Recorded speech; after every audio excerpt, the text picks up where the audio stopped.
Salam saudara-saudara, eh, jumpa kembali di channel saya, Hidup Bijak di Akhir Zaman. Saudara, malam hari ini saya ingin menyampaikan perihal pertanyaan eh, bagi banyak saudara-saudara sekalian yang bertanya apakah penyakit sampar ini akan selesai atau COVID ini akan selesai atau akankah terjadi perang dunia ketiga atau tidak.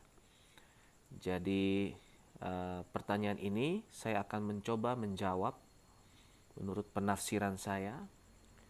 Jadi bisa saja penafsiran saya salah, saudara, karena saya tidak mendengar langsung suara dari Tuhan, tapi saya membacanya di dalam Alkitab.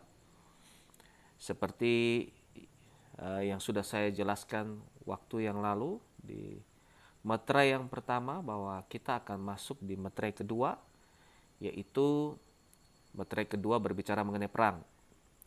Dan sesudah perang kita akan melihat materai ketiga, di situ berbicara mengenai inflasi, gejolak ekonomi, saudara, sehingga harga-harga barang naik dan seterusnya. Dan kita akan melihat apa yang terjadi pada materai keempat, saudara. Di dalam Wahyu pasal 6, saudara, Wahyu pasal 6 ayat 8 dikatakan demikian. Dan aku melihat sesungguhnya ada seekor kuda hijau kuning, dan orang yang menungganginya bernama Maut, dan kerajaan maut mengikutinya. Dan kepada mereka diberikan kuasa atas seperempat dari bumi untuk membunuh dengan pedang, dan dengan kelaparan, dan sampar, dan dengan binatang-binatang buas yang di bumi. Ya, saudara. Jadi di sini dikatakan bahwa materai keempat ini akan terjadi kematian yang sangat banyak, saudara. Ya, karena materai kuda hijau kuning ini berbicara mengenai maut dan kerajaan maut. Kerajaan maut ini adalah Hades, saudara. Jadi kematian secara jasmani dan kematian secara rohani ini nanti di materai keempat. Dan apa yang terjadi, saudara, kematian itu dikatakan berkuasa untuk membunuh seperempat dari bumi dengan pedang. Kita tahu di dalam materai kedua, di situ berbicara mengenai pedang juga, dan itu berbicara mengenai perang. Lalu di materai keempat ada lagi pedang, dan ini juga mengenai perang, saudara. Jadi yang dibahas di materai keempat ini adalah akumulasi dari perang, kelaparan, dan sampar yang menjadi satu, saudara, dan ditambah dengan binatang-binatang buas yang di bumi. Jadi ada empat hal di sini yang membunuh manusia, seperempat manusia di bumi: pedang, kelaparan, dan sampar. Jadi nanti akan ada penyakit-penyakit yang lain, saudara, wabah yang mungkin bukan saja COVID, atau wabah COVID juga, atau ada wabah yang lain. Tetapi pada materai keempat, sesudah inflasi, saudara, sesudah inflasi akan ada banyak kejadian yang menjadi satu: perang, kelaparan, ya. Jadi inflasi itu akan berlanjut kepada kelaparan, saudara. Dan penyakit sampar juga yang akan ikut membunuh dan disertai dengan binatang-binatang buas. Ya. Apakah binatang-binatang buas ini, saudara? Binatang-binatang buas ini berbicara mengenai pasukan antikris. Di dalam kitab Wahyu, antikris di dalam Wahyu pasal 13, saudara, binatang yang keluar dari laut, binatang yang keluar dari darat, itu disebut dengan binatang buas atau beast, ya. The beast, ya. Beast ini tunggal kalau di Wahyu, ya. Antikris yang pertama dan antikris yang kedua. Tetapi di Wahyu pasal 6 ini adalah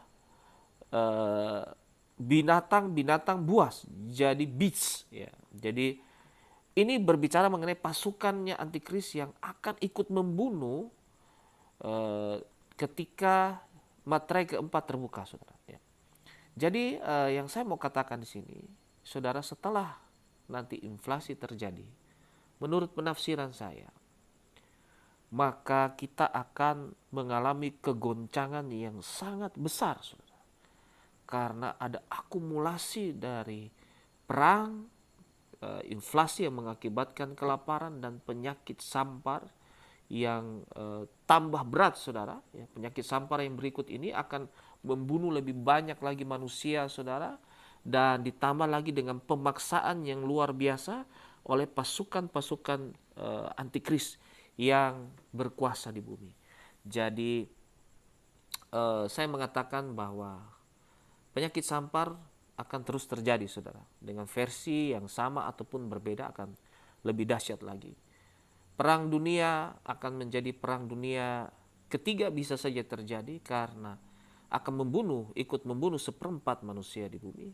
Inflasi akan mengakibatkan kelaparan yang hebat, dan pemaksaan akan lebih keras lagi, saudara, menekan umat Tuhan, saudara, ya, penduduk di bumi ini.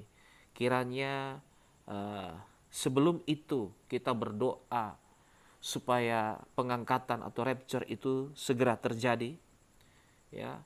Atau seandainya pun rapture tidak terjadi, kita dilindungi, disingkirkan dengan cara Tuhan yang ajaib. Kita harus banyak berdoa, kita harus banyak berdoa dan bekerja, saudara. Kita harus melakukan persiapan-persiapan yang lebih baik lagi, saudara, ya. Jangan kita hanya berharap rapture padahal kita tidak tahu kapan saatnya, ya. Saya berdoa sesegera mungkin, kalau bisa dalam waktu dekat atau sebentar kita sudah langsung rapture. Tetapi kalau belum itu terjadi, kita terus menunggu sambil kita bersiap siaga, ya. Karena kita adalah mempelai yang bijaksana. Kita bukan hanya berdoa, tetapi kita juga mempersiapkan segala sesuatu dengan baik. Puji Tuhan, kiranya renungan saya pada saat ini boleh memberkati kita semua. Semoga dengan uraian-uraian yang saya sampaikan, kita menjadi bijaksana di akhir zaman. Amin.